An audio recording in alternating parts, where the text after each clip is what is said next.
When we turned the corner, I saw all of these people. November 14th, 1960. It was 6-year-old Ruby Bridges' first day of school at William Frantz Elementary in New Orleans. I remember them chanting 2, 4, 6, 8, we don't want to integrate.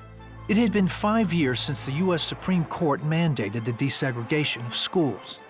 Now Washington was putting pressure on Louisiana and other states that had yet to comply. In a veiled attempt to appear compliant, city officials in New Orleans gave 150 black kindergartners an entrance exam, one they had no chance of passing. But 6 of the 150 passed that test. Ruby was one of them. Everybody was coming over and congratulating my parents. She's so smart, she passed, we're so proud of her. So I actually thought that I was so smart that I passed this test that would allow me to go from first grade to college. 3 girls, including Ruby, were selected to attend William Frantz Elementary. But by the first day, the other 2 girls had dropped out, making Ruby the only black student in the school. My parents only said, Ruby, you're gonna go to a new school today, and you better behave. There was a knock at the door. My parents opened the door, and 4 very tall white men were standing at the door. And I remember looking at them and thinking, well, who are they? Those 4 men were United States Marshals sent under order of President Eisenhower. Their job was to escort Ruby to and from school. One of the men was Charles Burks. Well, we had a lot of demonstrations against what we were doing. The main thing was just be sure nothing happened to her. So we'd tell her, just stay close to us. We'll be all right. There were barricades everywhere. There were cameras everywhere. I thought I'd stumbled into a parade. I actually thought it was Mardi Gras. It didn't seem to bother her any. She was just doing what she had been told to do. Ruby's mother went as well. Once inside, they were taken to the principal's office where they stayed all day. There, they watched white parents scramble in and out of classrooms, taking their children out of school. 500 kids walked out of school that day. And I didn't know what was going on because nobody explained anything to me. Finally, the bell rang and someone came into the office and they said, school is dismissed. You can leave. And I remember sitting there and thinking, wow, college is easy. By the next day, the crowds had doubled. And they kept pointing at me and shouting. They kept saying, we're gonna poison her. We're gonna hang her. I was in favor of what we were doing. I knew what we were doing was right, and we were going to make sure it happened. This time, Ruby was taken to a classroom. I remember looking into that classroom, and all I saw was empty desk. I didn't see one child. But there was one person there, her teacher, Barbara Henry. Coming from Boston, she was the only one willing to teach Ruby. I remember looking at her and thinking, she's white. I'd never seen a white teacher before. She looked exactly like the people outside. She wasn't. I always say that she showed me her heart. The following week, students started to return. But the principal confined Ruby to her classroom and didn't allow her to play outside or eat in the cafeteria. I remember going to the back of the classroom to sharpen my pencil, and you could look onto the playground. There was these huge oak trees, swings and slides and basketball goals. And I kept thinking as I sharpened my pencil, where are the kids? By the end of the school year, the protests had disbanded, and Ruby was finally allowed to meet the other children. I finally found them, you know, and I was so excited. So I went in to play with them. This little boy looked at me and he said, I can't play with you.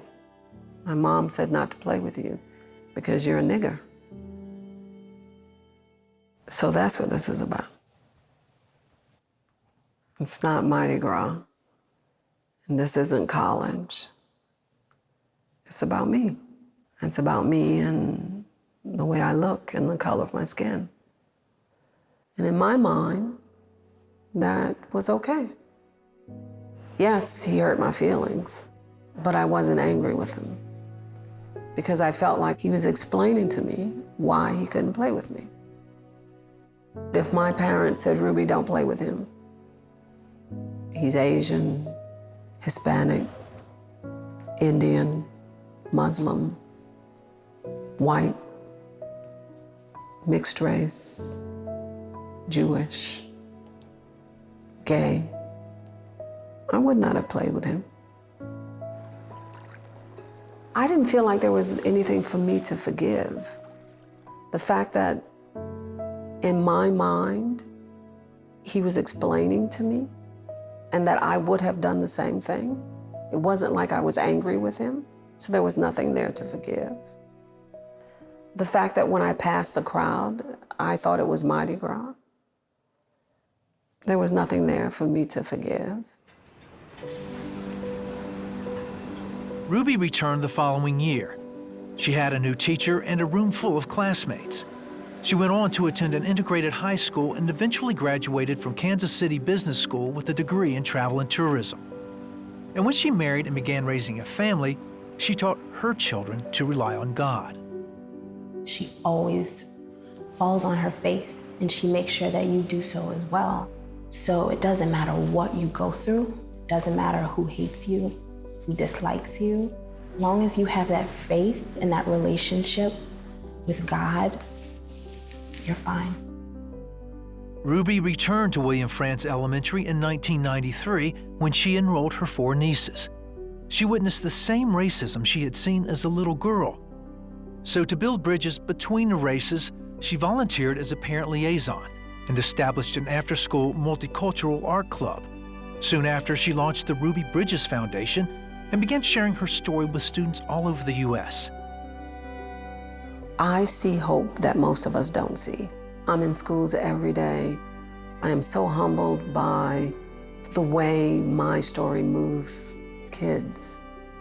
It's so simple. How Mrs. Henry didn't judge me. How all I wanted was a friend. Kids get that, they understand that. Our kids know nothing about racism. It's us as adults. We take racism and we pass it on to our kids. And that's why it's still around. Each and every one of us come into the world with a clean heart. I believe that if we are going to get past our racial differences, even today, it's going to come from our kids. It's been over 55 years since Ruby walked up those steps and took her place in history. Today, her legacy continues to make a difference. I was happy to see what she did because I knew it could be done. I've always told Ruby that, and I'm glad I was there, able to have something to do with it. To have equality, it takes someone with courage to make that change so that we can come together.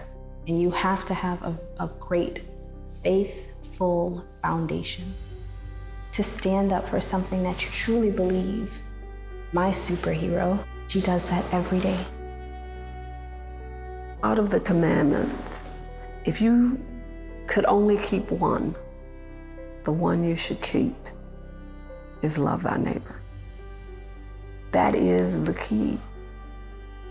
And I have to care about you as a person and a human being.